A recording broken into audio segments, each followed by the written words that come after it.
Ah, yes, Halloween. I got the cemetery looking dope. Dope? Got that creepy tree looking creepy. Creepy. That front porch, though, man, that needs some work. So I took 2 cement tubes. I got 4 foam medium pumpkins, and I cut them in half. 2 for 1 deal. Got them all nasty looking. I got a video for that. I'll put a link below. Then I took some of this red cellophane wrap, and I layered it in the inside of the pumpkin. Like so. Next, you cut down one side of the cement tube, and you wrap them around your pole. Stack one on top of the other and cut out the excess. Then you tape them together at the seam. Take a string of orange lights, run them along the front of the tube. Now we're going to place our pumpkins in the position we'd like them.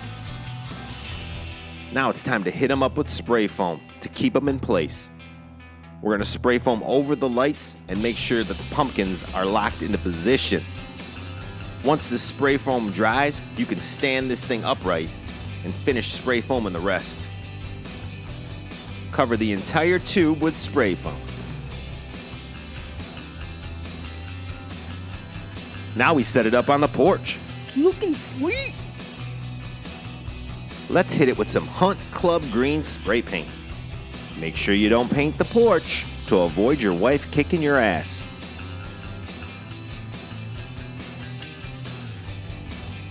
We are almost finished. The last thing I added were some fake vines that I made out of pool noodles. Take a pool noodle, cut it in half, wrap it in a plastic drop cloth, then hit that sucker with the heat gun. Pinch the melted tube together to give it the look of a vine. Make sure you wear your gloves because this is hot. Looks viney to me. We're going to spray paint it black and then sponge paint it with some brown. I ran them along the pole like this. Once the sun goes down, light this baby up and boom. Boring porch no more. And if the lights go out on the string, well, I guess you just gotta make another one.